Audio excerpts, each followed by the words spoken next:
Teman-teman, membangun kecerdasan keuangan adalah fondasi untuk membuka dan membangun sebuah bisnis yang sukses.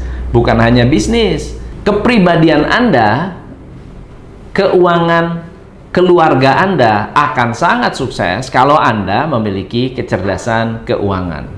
Hal pertama dalam membangun kecerdasan keuangan adalah bahwa you can start from zero.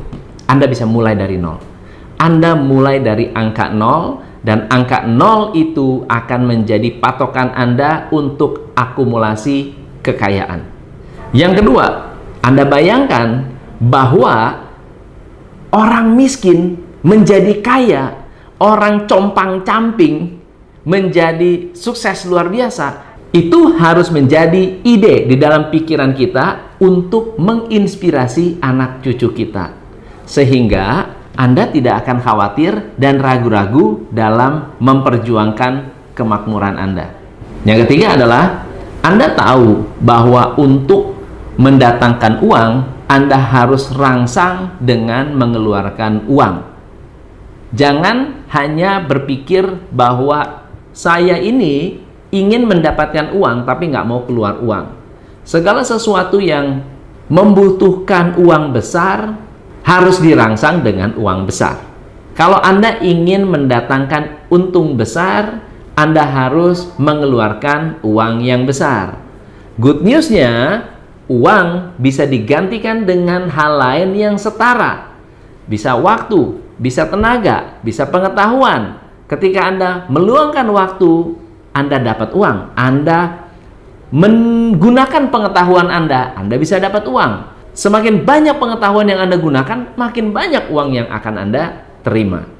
Yang keempat, bukan berapa banyak uang yang Anda miliki untuk memulai, tetapi berapa banyak pengetahuan tentang cara kerja uang pada saat Anda memulai sebuah bisnis.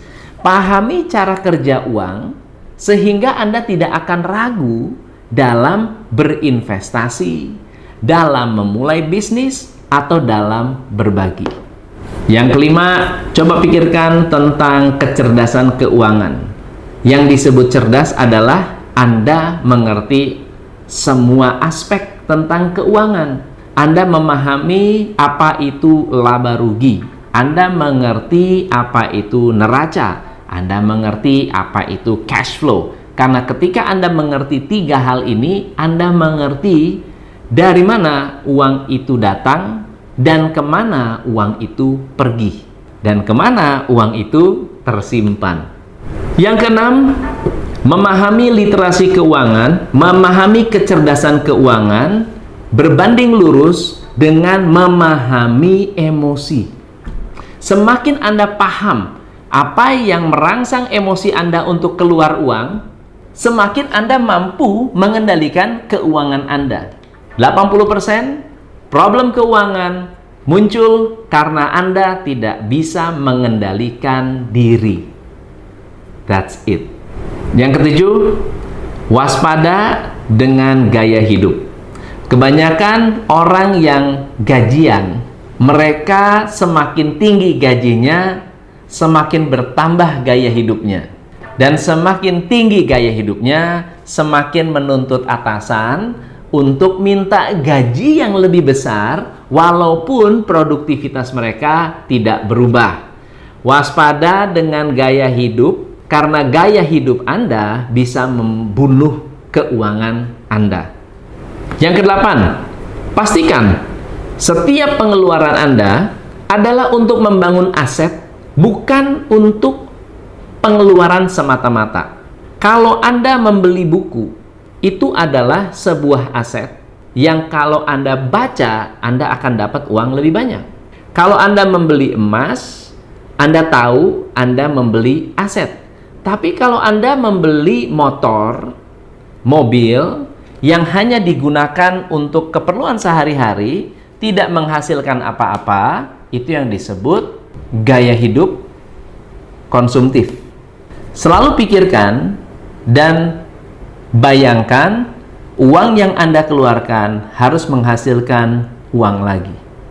Yang kesembilan adalah positive cash flow.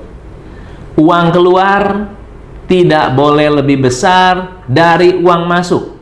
Kalau uang masuknya lebih kecil, maka pengeluarannya tidak boleh lebih besar dari uang masuk.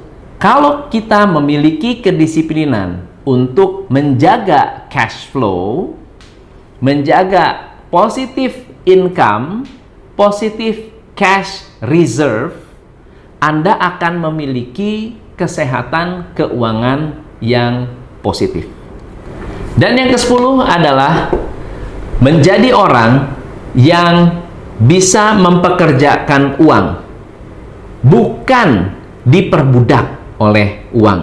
Uang itu sangat bagus kalau dijadikan sebagai budak.